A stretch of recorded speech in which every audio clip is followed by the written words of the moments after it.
নারায়ণগঞ্জের সোনারগাঁও উপজেলার পঞ্চমী ঘাট উচ্চ বিদ্যালয়ের প্রধান শিক্ষক জাহাঙ্গীর আলমের বিরুদ্ধে একই বিদ্যালয়ের শিক্ষিকা বিলকিস আক্তারকে অনৈতিক কুপ্রস্তাব দেওয়ার অভিযোগ উঠেছে। এছাড়াও শিক্ষিকার কন্যা নবম শ্রেণীর ছাত্রী বুশরা জাহানের সঙ্গে খারাপ আচরণ এবং মারধরেরও অভিযোগ রয়েছে তার বিরুদ্ধে।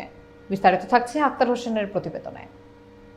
ঘটনার জের ধরে গত ১৩ এপ্রিল ভুক্তভোগীর স্বামী আলমাস মিয়ার ব্যবসা প্রতিষ্ঠানে দেশীয় অস্ত্রসহ একদল সন্ত্রাসী হামলা চালায় বলে অভিযোগ পাওয়া গিয়েছে। অভিযুক্ত প্রধান শিক্ষক জাহাঙ্গীর আলম, আব্দুল বাতেন এবং সুমন দাসের নেতৃত্বে দোকানে ভাঙচুর, লুটপাট ও নগদ ৭,৪০,০০০ টাকা ছিনিয়ে নেওয়া হয়। এ ঘটনায় ভুক্তভোগী শিক্ষিকা বিলকিস সোনারগাঁ থানায় একটি লিখিত অভিযোগ দায়ের করেছেন।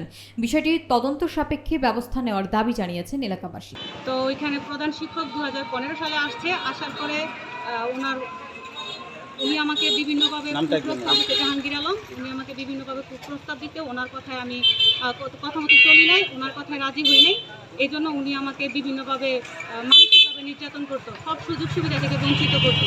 এই 13 বছরে আমি কখনোই দীর্ঘ 13 বছর ধরে আমার ওয়াইফ চাকরি করার পরে জাহাঙ্গীর আলম পঞ্চমী স্কুল হাই স্কুলের প্রধান শিক্ষক ওয়াইফের নাম কি?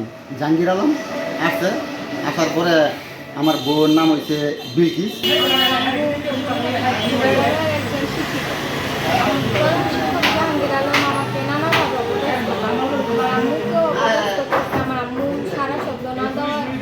আমার সাথেও খারাপ আচরণ।